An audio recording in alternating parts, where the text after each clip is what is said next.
दर्शकबिन स्वागत छ। यतिखेर जाजरकोट र पश्चिम रुकुमको जुन अवस्था छ तपाईँ हामीलाई थाहा छँदैछ।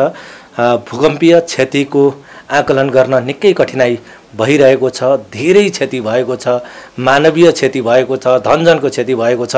हामीले देखेका छौँ अहिलेसम्म 156 जनाको मृत्यु भइसकेको डाटा यतिखेर छ। अन्य विवरणहरू अब कम आउँदै गइरहेका छन्। क्षतिका विवरणहरू अब योभन्दा बढ्न सक्ने सम्भावना अलिकति न्यून देखिएको छ। तर पनि यी दुई जिल्लालाई निकै नै क्षति पुर्याएको छ। अझ जाजरकोटमा हेर्ने हो भने त 100 भन्दा बढीको मृत्यु भइसकेको छ। हामीले देख्यौँ कस्तो अवस्थामा त्यहाँका पुरिएका मानिसहरू निकालिरहेका छौँ। यहाँ दृश्यमा पनि हामीले देखिरहेका छौँ र कस्तो अवस्थामा घाइतेहरूलाई उद्धार गरिरहेको छ नेपाल प्रहरी, सेना, सशस्त्र, त्यसै गरी स्थानीय र देशभरिबाट गएका ती मनहरूले कसरी उद्धार गरिरहेका छन्। हामीले त्यो सबै कुराहरू देखिरहेका छौँ। भावनात्मक सम्बन्ध जोडिएका हरेक देशका विभिन्न सङ्घ संस्थाहरूले विभिन्न सहयोगहरू गरिरहेका छन्। हिजो आफ्नो लागि गरिरहने संस्थाले पनि यतिखेर देशलाई विपत्ति पर्दाखेरि एकजुट भएर त्यो समस्याको समाधान गर्न लागिरहेका छन्। प्रधानमन्त्री स्वयं पनि त्यहाँको त्यो घटनालाई प्रत्यक्ष रूपमा रातिको घटना बिहानै त्यहाँ पुग्नुभयो। आफूले चढेको हेलिकप्टर उद्धारका लागि प्रयोग गर्नुभयो र यो घटनाले साँच्चै भन्ने हो भने नेपालीलाई एकजुट पनि बनाएको छ। दृश्यले यथार्थ बोलिरहेको छ। हामी देखि पनि रहेका छौँ यी दृश्यहरूमा घटना कस्तो थियो, कसरी भयो र भूकम्पले कस्तो क्षति पुर्यायो भन्ने विषयमा हामीले यहाँ देख्यौँ पनि र यसै विषयमा कुराकानी गर्नेछौँ। कुराकानी गर्नको लागि आज हामीसँग हुनुहुन्छ समाजसेवी, त्यसै गरी पूर्व डिएसपी केपी शर्मा पन्थीज्यू हुनुहुन्छ।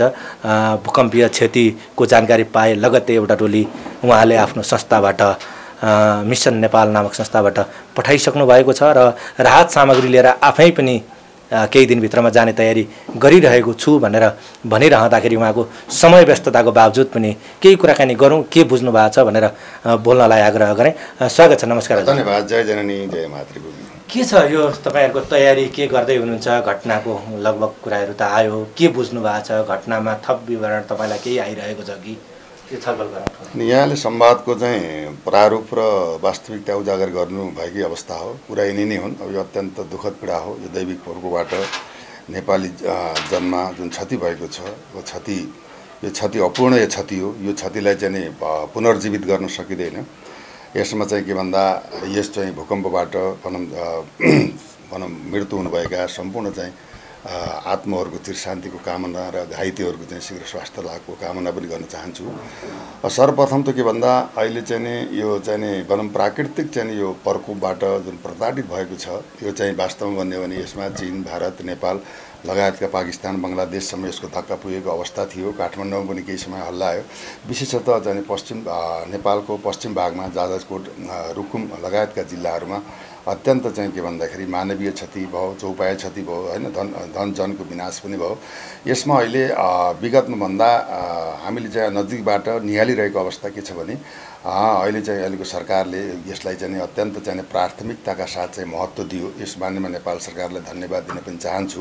र यसै गरी सम्मानित प्रधानमन्त्रीज्यू स्वयं चाहिँ घटनास्थलमा पुगेर उहाँले चाहिँ चढेको हेलिकप्टर समेतलाई उद्धार कार्यको लागि छोडेर आउनुभयो र आफूले गर्न सक्ने भनौँ राज्यबाट, सरकारबाट हुन सक्ने पीडितजनको हक, हित, स्वास्थ्य, घाँसपास, कपास, कपडा, नानो छानोको व्यवस्थाको सम्बन्धमा पनि उहाँले चाहिँ जुन उजागर गर्नुभयो त्यो नै अत्यन्त प्रशंसनीय पक्ष हो। किन राम्रो कामको लागि हामीले चाहिँ सदैव सम्मान गर्नुपर्दछ।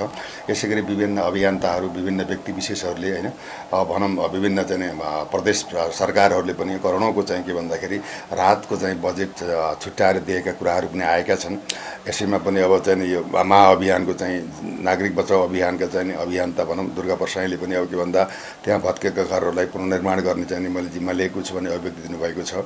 यसै क्रममा हाम्रो चाहिँ अन्याय, अत्याचार, भ्रष्टाचार, विभेदको सम्बन्धमा, विकृतिको सम्बन्धमा सदैव लागिरहेको संस्थाका भनौँ अध्यक्ष जेरी ताम्राकार चाहिँ के भएर अब राजेन्द्र ताम्राकारको टोली समेत चाहिँ के भन्दा केही राहत सामान लिएर चाहिँ जाजरकोट चाहिँ मुभ भएको अवस्था पनि छ। हामी अत्यन्त दुखित पनि छौँ। यो चाहिँ अब दुःखद पराकाष्ठालाई चाहिँ सबैले एकीकृत भएर, एकबद्ध भएर मानवीय सेवा गर्नु नै धर्म हो भन्ने खालको राज्य सरकार कलाकार, अभिनेता, समाजसेवी, मनका धनी चाहिँ नि भनौँ व्यक्तित्वहरूबाट पनि हामीले अपेक्षा गरेका छौँ। नेपाल प्रहरीको डाटा अनुसार अहिलेसम्म चाहिँ 156 जनाको चाहिँ मृत्यु भएको कुराहरू पनि छन्। घाइतेको डाटा आउने बाँकी छ। नेपाल प्रहरी, सशस्त्र प्रहरी, नेपाली सेना र अभियन्ता र चाहिँ जनप्रतिनिधिका केही मान्छेहरूले चाहिँ निरन्तर चाहिँ के उद्धार काममा जुटिरहनु भएको छ। जस्तो हुन त अन्य 4 जिल्लामा पनि घाइतेहरू 1-2 जना त देखा पर्नुभयो, तर हताहत भने अन्य जिल्लामा भएनन्। पश्चिम रुकुम र जाजरकोटमा चाहिँ निकै ज्यादा लगभग हताहत भएको समाचारहरू आए। अन्य जिल्लाहरूमा चाहिँ लगभग रोल्पादेखि लिएर डोटीतिर त घाइते 2-3 जना मात्रै भएको लगभग डाटाहरू हामीले प्राप्त गरेका छौँ होइन। तर पनि सबभन्दा बढी क्षति भनेको चाहिँ जाजरकोटमा देखिएको छ। त्यहाँ 105 जनाभन्दा ज्यादाको मृत्यु भइसकेको छ र समग्रमा 180 जनाभन्दा बढी घाइते भइसकेका छन्। घाइतेलाई उद्धार गरिसकेको छ नेपाल प्रहरीले। केहीको अवस्था सामान्य, केहीको अवस्था गम्भीर, अझै पनि सोच्नुपर्ने अवस्था छ नि होइन? अझै पनि के त भन्दा कति पुरिनु भएको छ, कति अब बलपत्र परेका अवस्था छन्। उद्धार कार्य उत्खननको कार्य पनि जारी भएको छ। यो चाहिँ के भन्दा सबै कुरालाई अनुमान गर्न सकिन्छ। भुइँचालो आउँछ, बाढी पहिरो हुन्छ, वर्षा सुरु हुन्छ भन्ने अनुमानित मात्रै गर्न सकिने अवस्था छ वैज्ञानिकहरूले, भूगर्भविदहरूले। तर के त भन्दा भुइँचालो यतिखेर यो मिनेट यति समयमा जान्छ भन्ने आकलन गर्न सकिएको छैन।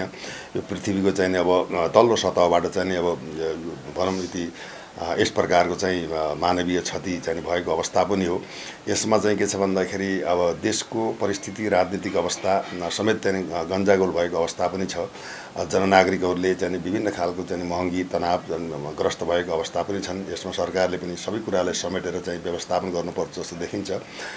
वास्तवमा के छ भने नेपाल प्रहरीले चाहिँ एउटा अनुरोध पनि गरेको छ। अब के छ भन्दा यस्ता विगत 2072 सालको भूकम्पमा खरबौँ पैसाहरू आए। टिनका पातादेखि लिएर, घडीदेखि लिएर, खाद्यान्नदेखि लिएर, त्रिपालदेखि लिएर चाहिँ यी सब जनताको नाममा, पीडितको नाममा आएका पैसा अब सामान पनि के भएको छ भन्दाखेरि धिनामिना भएको अवस्था हामीले देखेका पनि हौँ विगतमा। अहिले पनि के भन्दा भनौँ त्यो राहत दिने चाहिँ मनहरूले दिएको चाहिँ चिज, पैसा, खाद्यान्न चाहिँ सम्बन्धित पीडित पक्षमा पुगोस् र होइन कहीँ कसैमा भनौँ के भन्दा सहयोगको भावनामा चाहिँ एउटा भनौँ आफ्नो व्यवसायको रूपमा पनि कतिपय अवस्था परिणत नहोस्, त्यस्ता कुराहरू सुन्न नपरोस्। किन यो मानवीय क्षति हो, यो चाहिँ अपूर्णीय क्षतिलाई हामीले चाहिँ संवेदनशील भएर अन्तरात्मादेखि आत्मसमीक्षा गरेर यसलाई चाहिँ के भन्दा सहयोग सद्भाव गर्नुपर्छ। यो घटनाले सम्पूर्ण नेपाली जनताहरू, विदेशमा रहेका मनका धनी व्यक्तित्वहरूबाट पनि सहयोग सद्भाव चाहिँ निरन्तर कमजोरीलाई देखेरै सरकारले यतिखेर चाहिँ एकद्वार प्रणालीबाटै गर्छौँ, त्योभन्दा अन्य कुराहरू केही पनि हुँदैन भनेर गृह मन्त्रालयले भनिसकेको छ। त्यो चाहिँ के भन्दा एकलद्वार प्रणालीबाट गरेको चाहिँ भनौँ राहत अथवा लत्ता, कपडा, खाद्यान्न, विभिन्न खालका चाहिँ वस्तु सामग्रीहरू चाहिँ जुन पीडितहरूलाई दिइन्छ, त्यसमा चाहिँ के भन्दा राज्यको निगरानीबाट र मनका धनीहरूले दिएको जुन पैसाहरू छ, जुन चाहिँ सहयोग छ, त्यो चाहिँ पीडितकै चाहिँ हातमा परोस् भन्ने हाम्रो चाहिँ धारणा पनि हो। र हामीले पनि चाहिँ के भन्दाखेरि आफ्नो तर्फबाट सम्बन्धित क्षेत्रमा रहेका मनोविज्ञहरू अथवा चाहिँ मनका धनीहरूलाई आह्वान गरेर तपाईँ स्वयमै आफ्नै उपस्थित भएर चाहिँ के भन्दा यो चाहिँ मानवीय सेवाको कार्यमा, धर्म कमाउने कार्यमा अगाडि बढ्नुहोस् भन्ने हाम्रो संवाद पनि भएको अवस्था पनि छ। अहिले चाहिँ के भन्दा अन्य विगतको तुलनामा दैविक प्रकोपदेखि लिएर यो भुइँचालोको जुन एउटाबाट चाहिँ प्रताडित भएको देश नै शोकाकुल अवस्थामा परेको अवस्था पनि छ। जहाँसम्म लाग्छ बिदा दिएर चाहिँ त कुनै समाधान पुनर्जीवित हुने त होइन। त्यसमा के भन्दाखेरि सरकारले चाहिँ ती पीडित परिवार चाहिँ के भन्दा मृतक परिवारका चाहिँ आश्रित परिवारलाई एउटा भनौँ शिक्षा, घाँस बाँस, कपासको चाहिँ ग्यारेन्टेड गर्नुपर्दछ। यसै अवसरमा देश नै शोकामग्न भएको अवस्थामा एउटा जननागरिक चाहिँ देशका सर्वशक्तिमान नागरिक भएको हुनाले उहाँहरूको चाहिँ चिर शान्तिको कामनाको लागि चाहिँ एक दिन सार्वजनिक बिदा पनि आयोजना गर्दा के हुन्छ भन्दा यसलाई नागरिकप्रतिको राज्यले गरेको सम्मान पनि ठहर्छ। यसमा देशका प्रधानमन्त्रीले जुन एउटा कदम चाल्नुभयो, आफू नै उपस्थित हुनुभयो, यो स्वागत योग्य छ। हामीले चाहिँ राम्रो काम गर्नेलाई सदैव चाहिँ स्वागत, सम्मान र चाहिँ किन हौसला प्रदान गर्ने हाम्रो दायित्व पनि हो, हाम्रो कर्तव्य पनि हो, राष्ट्रिय जिम्मेवारी पनि हो। त्यसैले राष्ट्रलाई चाहिँ के भन्दा छातीमा राखेर, जनतालाई शिरमा राखेर चाहिँ यस्ता पीडामा परेका जननागरिकहरूको एउटा चाहिँ के भन्दाखेरि पारदर्शी रूपमा चाहिँ वितरण प्रणाली र चाहिँ उनले प्राप्त हुने कुराहरूलाई सम्बन्धित चाहिँ मानिसहरूको हातमा पुगोस् भन्ने हाम्रो अपेक्षा र अनुरोध पनि हो। यसमा राज्यको उपस्थिति, निगरानी र भनौँ अभिभावकत्व चाहिँ अहिले चाहिँ गरेका छन्। यसै क्रममा चाहिँ सशस्त्र प्रहरीबाट नेपाल प्रहरी, नेपाली सेना लगायतका चाहिँ व्यक्तिहरू जुन त्यहाँ गएर उद्धार गर्नुभएको छ, उहाँहरूलाई चाहिँ हामीले हार्दिक नमन र हार्दिक उच्च सम्मान पनि टक्राउन चाहन्छौँ। यो अत्यन्त दुःखद घडी हो।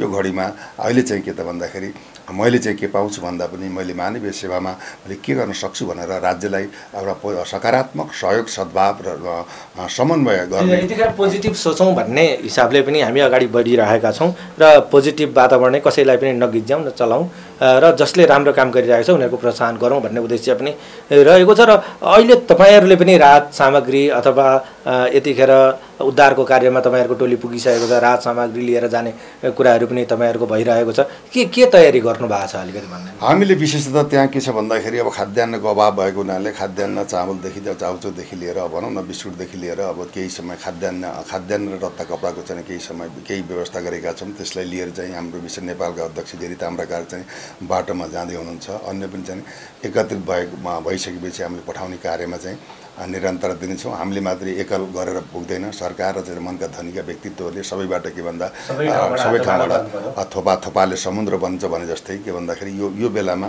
हामी जन्मेको सार्थक गर्नको लागि मानव सेवा नै धर्म हो। परोपकार पुण्याय पापाय परपीडनम भन्छ। यतिखेर औँला देखाउने बेला होइन, मुट्ठी बन्ने बेला आएको छ भन्दा कसैलाई भनौँ तछाड मछाड गर्ने अथवा अहिले चाहिँ भनौँ कसैप्रति भनौँ लाञ्छित गर्ने प्रतिवाद गर्ने बेला होइन। यो समस्त रूपमा अहिले पीडामा परेका नागरिकहरूलाई पुरिएका भनौँ जो जीवित निकाल्न सक्ने अवस्था पनि बन्न सक्ला। यसरी यो अवस्थामा अहिले सम्पूर्ण नेपालीको मन एक देश तथा विदेशमा रहेका अन्तर्राष्ट्रिय जगतमा रहेका नेपाली मन र नेपाली चाहिँ एउटा भनौँ जनहरूले चाहिँ के भन्दा अहिले सबै कुरालाई छोडेर यो उद्धार कार्यमा नै एकीकृत भएर अगाडि बढ्ने होइन, एउटा युनाइटेड भएर अगाडि बढ्ने अहिले चाहिँ यो शोकाकुल अवस्थामा रहेको राज्यमा रहेका चाहिँ पीडित जनहरूलाई के गति गर्न सकिन्छ आफ्नो गच्छे अनुसार आफ्नो सामर्थ्य अनुसार अब भनौँ मनले भावनाले वचनले भनौँ प्रेरणाले अथवा प्रार्थनाले दिएर अथवा सहानुभूति दिएर त्यसमा आफ्नो उपस्थिति जनाएर एउटा चाहिँ के मानवीय धर्म निभाउनु पर्ने बेला हो। यसमा सरकार जनता र सम्पूर्ण पक्ष अहिले अरू कुरालाई चाहिँ एकातिर थाती राखेर यो चाहिँ यसलाई सम्पादन व्यवस्थापन र चाहिँ के भन्दा घरबार विहीन भएका चाहिँ ती जननागरिकहरूलाई र चाहिँ मृतक चाहिँ परिवारका चाहिँ पीडित जनहरूलाई एउटा सद्भावपूर्ण चाहिँ सहयोग सद्भाव र चाहिँ उनलाई जिउने होइन बाँच्ने चाहिँ एउटा आधार चाहिँ खडा गर्नुपर्ने पहिलो प्राथमिकता रहेको हुनाले हामीले सबैलाई देश तथा विदेशमा रहनुभएका व्यक्तित्व नेतृत्वहरूले अब जीवन जन्म र मृत्यु साथ छ। त्यसैले चाहिँ केही न केही के भन्दा थोपा मिलेर समुद्र बन्छ। सबैले मिलेर अहिलेको यो दुःखद अवस्थालाई एउटा चाहिँ निकास र चाहिँ एउटा बाटो दिएर चाहिँ यो सामाजिक काम मानवीय धर्मलाई अगाडि बढाउँ भन्ने चाहिँ मैले आह्वान र अपिल पनि गर्न चाहन्छु। अब 72 को भूकम्प हिजो अस्ति गए जस्तो लाग्छ, हामीले बिर्सिसकेकै छैनौँ होइन। अब अहिले 80 सालमा अब त्यत्रो ठुलो क्षति भयो भूकम्पकै कारणले गर्दाखेरि हेर्नु त अत्यन्त दुःखद पीडा भयो। अब 72 सालको भूकम्प त कल्पनै नगरौँ, भनौँ अरबौँ क्षति भयो। त्यसमा पनि विदेशबाट स्वदेशबाट राज्यबाट अब प्रधानमन्त्रीको चाहिँ राहत कोष समेत खडा गरेर चाहिँ के भन्दाखेरि पैसाहरू खर्बौँ आए। वास्तवमा चाहिँ संसदमा पनि एउटा तिरपालको तानातान भयो, घडीको लुछालुछ भयो, खाद्यान्न पनि नेताहरूको घरमा लगेको अवस्था भयो। एउटा दानवीय कार्य विगतमा भएको अवस्था थियो। त्यसमा तत्कालीन सरकारको चाहिँ अत्यन्त अकर्मण नेताको कुरा जनताहरू निराश र रुष्ट भएका थिए र जति पाउनुपर्ने त्यो पैसा पनि आंशिक रूपमा दिएर चाहिँ त्यो सबैको पैसा चाहिँ हिनाबिना गरेको अवस्था पनि थियो। अब अहिलेको समयमा सबै मनहरूले यो खाललाई एउटा व्यापार बिजनेसको रूपमा नलिएर मानवीय सहयोगमा त्यसमा चाहिँ के भन्दा एक थोपा मैले दिन्छु भने अझै 2 थोपा थपेर होइन हामीले चाहिँ हरेक कुराको चाहिँ प्राथमिक आवश्यकतालाई गर्नुपर्छ र अझै पनि चाहिँ वैज्ञानिकहरूले भूगर्भविदहरूले अब पनि 72 भन्दा बडा चाहिँ 11 रेक्टर स्केलको चाहिँ भूमि चालु जाने अवस्था पनि देखिन्छ भनेर चाहिँ एउटा भविष्यवाणी गरेको अवस्था छ। त्यसमा राज्यले एउटा के भन्दाखेरि यस्ता विपद व्यवस्थापनलाई पूर्व तयारीका साथ राज्यका संयन्त्रहरूलाई एलर्ट राख्ने र चाहिँ के भन्दा यस्तो क्षतिमा पर्न सक्ने भनौँ घरहरू बस्तीहरूलाई पनि अलिकति निगरानी राखेर चाहिँ व्यवस्थापन गर्ने र अब घटना घटिसकेपछि मात्र चाहिँ प्रभावित नभएर घटना घट्नुभन्दा पहिला पनि के गर्न सकिन्छ भनेर यो दैविक चाहिँ पूर्व तयारीको लागि चाहिँ नेपाल सरकारका विशेष भन्दा केही सुधारिएको हो हाम्रो पूर्व तयारीको यो नीति। अहिले चाहिँ के भन्दाखेरि सधैँ हामीले चाहिँ सरकारलाई घचघचाएको अवस्था पनि थियो। जनताले पनि सदैव सरकारलाई लिएर हाम्रो काम गरेनन्, चाहिँ आफ्नै चाहिँ लत्ता भत्ता कपडा कुर्चीमा चाहिँ रमाए। देश र नागरिकको सम्बन्धमा राजनीति राजनीति त भद्रगुण नै छ हेर्नुहोस्, राजनीतिको निकास विकास र यसको टुङ्गो र तर पनि यो पूर्व तयारीको गन्तव्य कता जाने हो, किन विभिन्न कालका आन्दोलनका चरणहरू पनि अब देशमा चाहिँ एउटा आक्रोशपूर्ण आन्दोलन गरेको अवस्था पनि छ। तथापि चाहिँ जे जस्तो भए तापनि अहिले चाहिँ पूर्व तयारीको कारण र चाहिँ तत्काल चाहिँ राहत उद्धारमा चाहिँ नेपाल सरकार र विभिन्न चाहिँ अभियानकर्ताहरू, समाजसेवीहरू, जनप्रतिनिधिहरू र स्वयं प्रधानमन्त्रीको उपस्थितिले यसलाई सकारात्मक र यसले चाहिँ सरकारलाई धन्यवादको पात्रको रूपमा सम्पूर्ण नेपाली सामाजिक सञ्जालले पनि अलिकति चाहिँ बनाइदियो क्या। कस्तो बनाइदियो भने अब अलिकति राम्रो काम गरेपछि त सामाजिक सञ्जालमा त व्यापक पपुलर भइ नै रहेछ नि भनेर पनि सामाजिक सञ्जालमै गर्नको लागि भए पनि अहिले त के भयो भन्दा टेक्नोलोजीको वार हो। सामाजिक सञ्जाल यस्तो सशक्त चाहिँ सञ्जाल हो, कानुनभन्दा पनि माथि भएको अवस्था छ। राज्यलाई खबरदारी गरेको अवस्था छ, राज्यका नकारात्मक सकारात्मक राम्रा नराम्रा कुराहरूलाई उजागर गरेको अवस्था छ।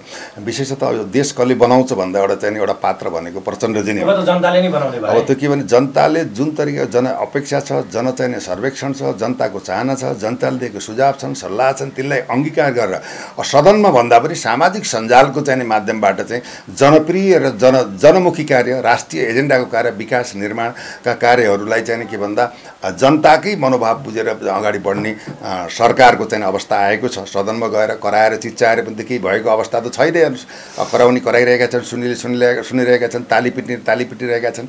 अब त सदन चाहिँ एक प्रकारको चाहिँ के भन्दा चाहिँ अब एउटा क्रीडा स्थल, नाच्ने क्रीडा स्थलको रूपमा प्रतिस्थापित भएको छ। तपाईँको प्रत्येक जनताको भावना नसुनिकन केही उपाय नलाग्ने भयो भने जनता नै निर्णय आएको नि। तपाईँको जनताको अगाडि कानुन अदालत अब केही पनि काम लाग्दैन। आज सातौँ पटकको संविधान हो यो, हेर्नुहोस् होइन। अब जनता नै जनार्दन हुन्। के अरे जनताको जनभावनालाई बुझेर राज्य सरकार नचल्नेमा राज्य सरकारको पनि चाहिँ के भन्दा स्थिरताको चाहिँ परिस्थिति देखिँदैन। जनता नै के भन्दा बहुसत्ता जनता नै हुन्। जनताको मनोआकाङ्क्षालाई बुझेर राज्यका निकायहरूले, कर्मचारीहरूले, नेतृत्वहरूले, जनप्रतिनिधिहरूले आफ्नो चाहिँ पाइला चाल्नु। अन्त्यमा पनि छौँ जस्तो अब यो शोकको घडीमा के सन्देश दिन चाहनुहुन्छ तपाईँ? मैले चाहिँ यही नै हो। अब सम्पूर्ण चाहिँ नेपाली राष्ट्रिय अन्तर्राष्ट्रिय जगतमा रहेका व्यक्तित्वहरू, नेतृत्वहरू, समाजसेवीहरू, चाहिँ उद्धारकर्ताहरू, नेपाल सरकार, अब नेपाल प्रहरी, सशस्त्र प्रहरी, नेपाली सेना, जनप्रतिनिधि र चाहिँ व्यापारी, उद्योगपति सबैले चाहिँ के भन्दा एकबद्ध भएर हातमालो गरेर पुरा हृदयका साथ चाहिँ के भन्दाखेरि पुण्य कमाउने बेला हो। किन मरेर सबै जाने हो। कोही चाहिँ के भन्दाखेरि चाहिँ अजम्बरी भएको छैन, जन्म र मृत्यु साक्षात छ। त्यसैले सम्पूर्ण चाहिँ मनहरूले, सम्पूर्ण जनहरूले यसमा चाहिँ आस्था, पार्टी, सिद्धान्त, विचार, धर्म सबै कुरालाई त्यागेर अहिले चाहिँ के भन्दा मर्माहतमा परेका चाहिँ ती व्यक्तित्वहरूलाई, ती बालबालिकाहरूलाई के शिक्षा, घाँस बास, शिक्षा, स्वास्थ्य, रोजगार, पानी समेतका व्यवस्थाहरूमा राज्य र सबै जनता मिलेर यसलाई एकबद्ध भएर अगाडि बढ्ने चाहिँ मैले सबैलाई आह्वान, अनुरोध र अपिल पनि गर्न चाहन्छु। पक्कै पनि परिवार गुमाएर घाइते भएको त्यो पीडित मनहरूलाई अझै पीडामा पार्ने काम कसैले पनि नगरौँ। हामी सबैले यतिखेर यो घाउमा मलम लाउने काम गरौँ। महत्त्वपूर्ण समय दिनुभयो यो व्यस्तताका बावजुद पनि। यहाँलाई धेरै धेरै धन्यवाद। धन्यवाद खरेल सर। जय जननी, जय मातृ।